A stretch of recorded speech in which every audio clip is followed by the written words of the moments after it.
Bienvenidos de nuevo a nuestro curso de acoso laboral. En esta segunda entrega de este curso vamos a hacer referencia al artículo 4 de la Ley 1010 del año 2006. Específicamente, y como les decía en la parte anterior del curso, vamos a hacer referencia a las circunstancias agravantes. ¿Qué es eso de las circunstancias agravantes? Si bien es cierto, decíamos que el acoso laboral era una conducta reiterada, cuando hablamos de circunstancias agravantes, podemos hacer referencia a reiterar esa conducta, además a hacer de pronto referencia a que esa conducta se haga públicamente, a que exista concurrencia de causales o de modalidades como las que veíamos anteriormente. Entonces no solamente generó entorpecimiento laboral, sino adicionalmente generó maltrato laboral. O cuando este motivo es un motivo frívolo, un motivo que puede llegar a ser recompensa de dinero o que realmente no tiene, digamos, una lógica dentro de este proceso del trabajador y el desarrollo de sus labores en relación con la empresa.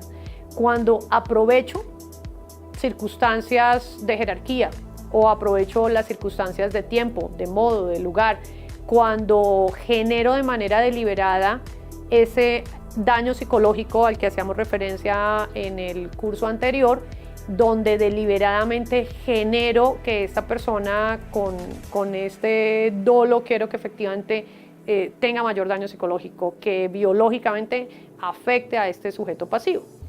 Y al final, pues estas circunstancias agravantes que, como les digo, están contempladas en el artículo 4 de la ley 1010, pues buscan causar daño, bien sea en la salud física, bien sea en la salud mental, o cuando, digamos, siendo una persona que tiene una posición dominante como victimario, ejerzo en la víctima no solamente ese poder que tengo en relación con el cargo, un poder económico, o por la misma dignidad o por el mismo oficio que desarrollo. A eso hacemos referencia, o a eso hace referencia la ley cuando hablamos de circunstancias agravantes. La ley también contempla circunstancias que son atenuantes, y esas circunstancias atenuantes están consagradas en el artículo 3 de la ley 1010. ¿Qué significa eso de generar una conducta atenuante? Pues a contrario sensu de lo que hablábamos hace un rato del artículo 4, pues esa conducta atenuante es cuando de alguna manera busco, bien sea voluntariamente, debe ser voluntariamente, reducir o anular las consecuencias que produje con este acoso. O cuando quiero reparar bien sea en todo o en parte el daño que causé.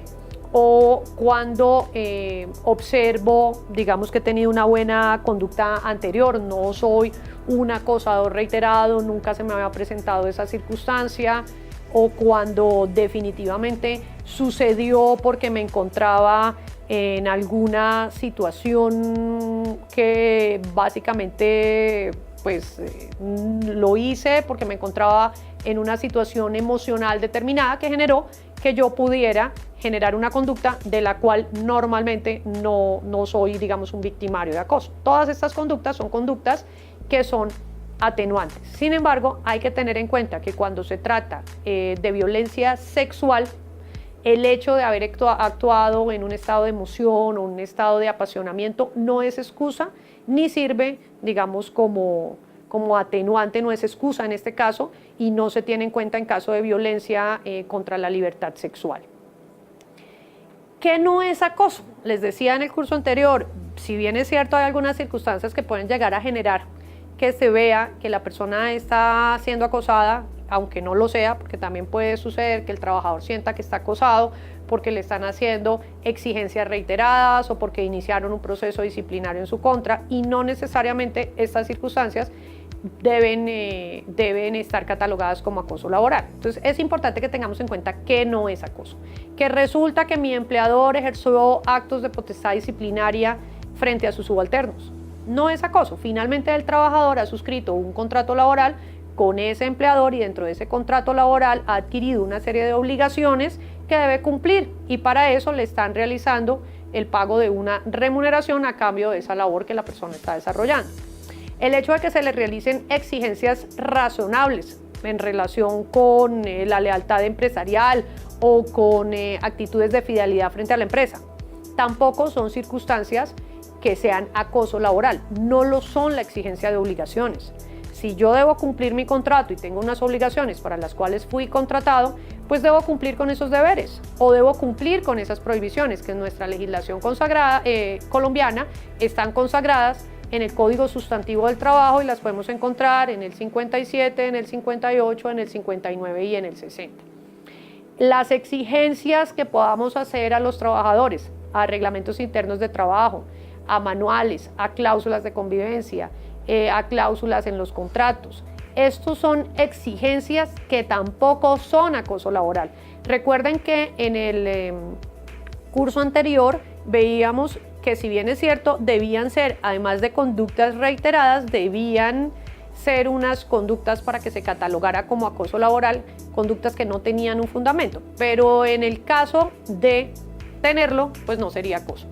¿Dónde podemos encontrar esas conductas que constituyen digamos, actividades normales dentro de la relación laboral y que no corresponden a un acoso laboral. Las podemos ver en el artículo 8 de la ley 1010. El que yo le solicite a mi trabajador que cumpla con deberes extras. Tengo la necesidad en la operación de que la persona se quede trabajando o trabaje más allá, digamos, del horario que tengo contratado, pues no es acoso laboral. Obviamente, pues tendré que realizar los pagos correspondientes a su trabajo extra y todo lo demás, pero no necesariamente significa que esté generando una conducta de acoso laboral, como tampoco si es una necesidad que tengo para el grupo entero. Terminar un contrato de trabajo, terminarlo con una justa causa o incluso iniciar procesos disciplinarios porque la persona no está cumpliendo, eso no constituye acoso laboral, como tampoco el enviarle en determinado momento un memorando o una circular o una sanción como producto de ese proceso disciplinario que inicié. Entonces, como podemos ver, este artículo 8 de la ley 1010 nos hace referencia a algunas conductas que no constituyen acoso laboral. Y es importante que como trabajadores también tengamos en cuenta que tenemos unos deberes, que tenemos unas prohibiciones que están consagradas en la ley, que como les decía, está en el Código Sustantivo del Trabajo y que seguramente pues también estarán consagradas algunas de ellas en sus contratos laborales, en los reglamentos internos o en los manuales. Nos están contratando para desarrollarlas, lo que quiere decir que incumplirlas pues no significa acoso laboral, como tampoco el ser medidos o a través de unos indicadores de gestión determinar que la persona no está cumpliendo con la labor para la cual fue contratada. Entonces, los invito a que estudiemos con detenimiento esta ley 1010 del año 2006 y seguramente pues podremos encontrar algunas otras conductas que tampoco son acoso laboral y que es importante que como trabajadores conozcamos.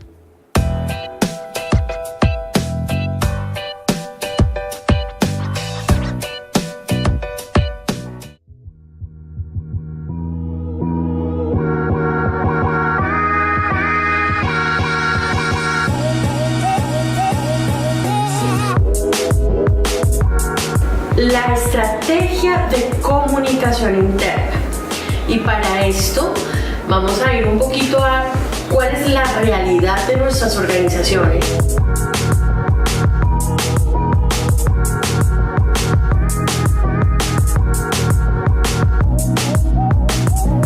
Es importante a la hora de evaluar el desempeño medir las competencias, medir los resultados o medir ambos factores. Entonces sería una primera pregunta que nos podríamos hacer: ¿cuál de los dos factores o si ambos factores?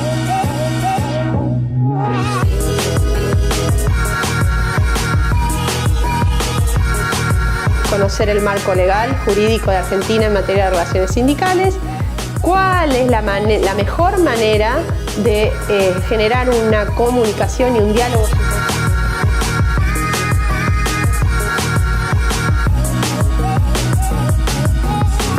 Una vez que tenemos claro cómo reconocer a nuestro equipo, tenemos que escucharlo. Ya he hablado en algunos momentos de darnos los espacios para reconocer el trabajo bien.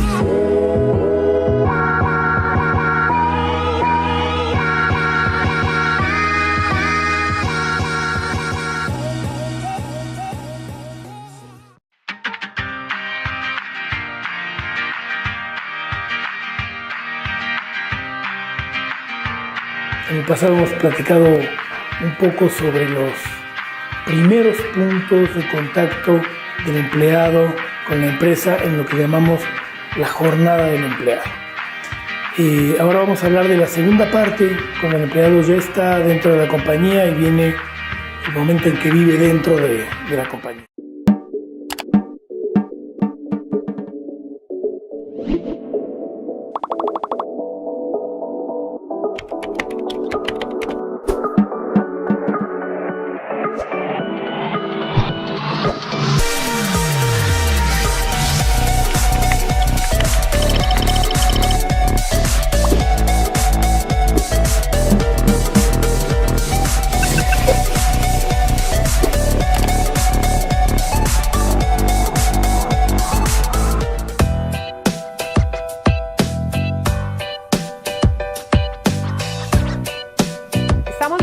Con nuestro curso de acoso laboral.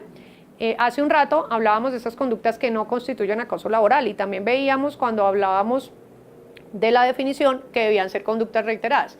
Sin embargo, hay que tener en cuenta que la Ley 1010, en su artículo 7, consagra una estipulación que es importante analizar y dice básicamente que un solo acto que sea hostil y que sea catalogado como un acto hostil basta para acreditar el acoso laboral. Entonces fíjense que no en todas las circunstancias hablamos de reiteración de la conducta.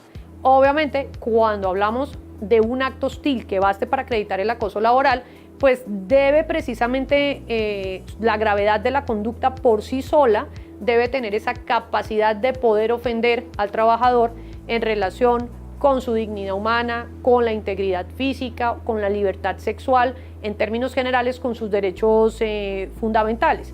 Y este acto hostil pues debe ser acreditado por autoridad competente. No quiere decir que yo siento que es un acto hostil y ya eso es suficiente para que sea acreditado el acoso laboral. Debe obviamente ponerse conocimiento de una autoridad competente para que efectivamente a través de este artículo 7 de la Ley 1010 podamos hablar que una situación que por sí sola ofende al trabajador en relación con sus derechos fundamentales sea considerado acoso. Como les decía anteriormente, es importante que tengamos en cuenta también cuál es esa diferencia entre acoso laboral y acoso sexual. Son cosas diferentes. De hecho, los sujetos activos son diferentes. En la Ley 1257 del año 2008, específicamente en el artículo 210, encontramos cuál es esa definición. La pueden ver ustedes en este momento pues en pantalla, que claramente nos dice a nosotros que una persona que en beneficio suyo o de un tercero, valiéndose de superioridad manifiesta, y me parece importante que resaltemos este punto, valiéndose de superioridad manifiesta, ahí tenemos la primera diferencia con el acoso laboral, porque en acoso laboral recuerden que decíamos que a nivel de sujeto activo bien podría ser un superior jerárquico, podía ser una persona que estuviese jerárquicamente subordinada o podía ser un par. El tipo penal en este caso nos dice que debe valerse de superioridad manifiesta o de relaciones de autoridad, relaciones de poder, relaciones bien sea por edad, sexo, posición laboral, social, familiar o incluso desde el punto de vista económica. Y trae unos verbos rectores que también son diferentes. Acá nos habla de acosar, perseguir, hostigar o asediar físicamente o verbalmente. ¿Con qué fin? Con el fin de obtener pues un propósito sexual, ¿verdad? Es decir, fines sexuales que no son consentidos, y ahí también es importante. Ahí hay una diferencia entre acoso laboral y acoso sexual. En primer lugar, que en el acoso sexual la conducta se puede desarrollar no solamente físicamente, bien puede ser una conducta que se desarrolle verbalmente. Lo segundo que nos indica este tipo penal, no está haciendo una diferencia entre hombres o mujeres. Pueden ser incluso personas del mismo género que se sientan acosadas sexualmente por otras. Lo otro que nos dice este tipo penal es que se da en espacios donde existe dependencia, es decir, dice que se debe valer de la superioridad, es decir, hay un superior en relación con esas actitudes de poder, bien sea o de autoridad que hacíamos referencia. En Colombia, este tipo penal de la Ley 1257 del año 2008, en su artículo 210, consagra que quien incurra en este tipo penal puede incurrir en prisión de 1 a 3 años.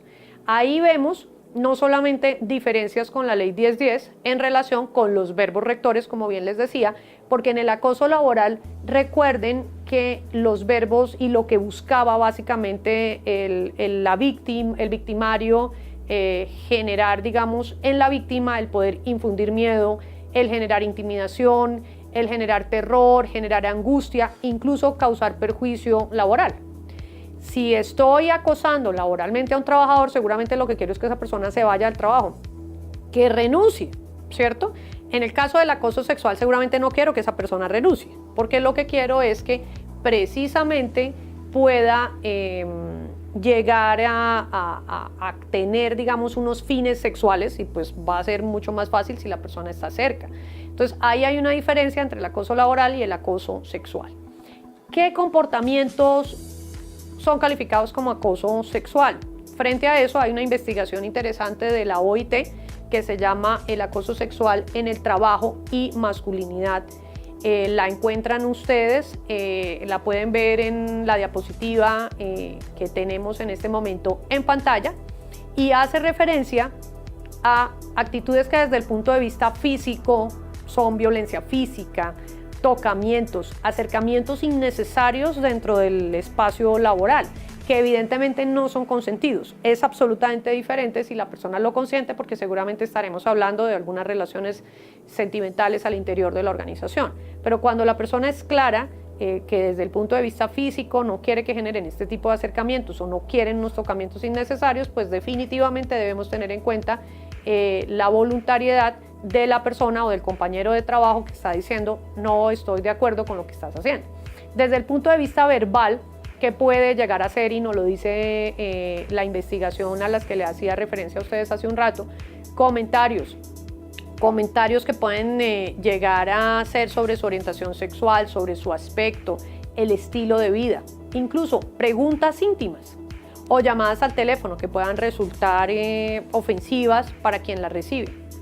Podríamos hablar también no solamente de comunicación verbal, sino de comunicación no verbal. Y cuando hablamos de comunicación no verbal, el hecho de generar gestos que estén relacionados con connotación sexual, presentación de objetos pornográficos, silbidos especiales cuando vemos que la persona está vestida de determinada manera, o incluso podrían llegar a ser chistes, bromas que para quien las está realizando podrían llegar a ser divertidos, pero para quien las recibe podrían llegar a ser intimidatorios. Entonces debemos tener cuidado con este tipo de conductas que bien pueden constituir acoso sexual en el trabajo, que hacen referencia a preguntas íntimas sobre la vida privada, que hacen referencia, como bien les decía, a contacto físico no consentido, que se está pasando, digamos, del límite laboral y entre compañeros, a observaciones, a comentarios, a bromas, a chistes, a abrazos no aceptados, de pronto mensajes pornográficos al chat o al celular, que definitivamente pues no tiene por qué recibirlos un compañero de trabajo. Es importante, y para finalizar ya esta parte de nuestro curso, que tengamos en cuenta que de todos modos es un límite que no es fácil determinar, ¿verdad? Porque en las organizaciones también se generan algunos factores que pueden llegar a generar influencia en estas situaciones. Es cuál es el grado de confianza que tengo, el nivel de amistad o cuál es el estado de ánimo del receptor. Bien puede ser que ayer me pareció divertidísima la broma y ya hoy no tengo ganas de recibirla, entonces mi sugerencia definitivamente es que este tipo de comportamientos que les acabo de mencionar, en la medida de lo posible, los evitemos, porque si tenemos en cuenta que estamos en un ambiente de respeto, en un ambiente laboral, pues definitivamente no son comportamientos que deban desarrollarse dentro de las organizaciones y que sí pueden llegar a generar impacto en nuestros compañeros de trabajo. Esperamos verlos en el siguiente corte de nuestro curso de acoso laboral en el ámbito laboral colombiano. Gracias.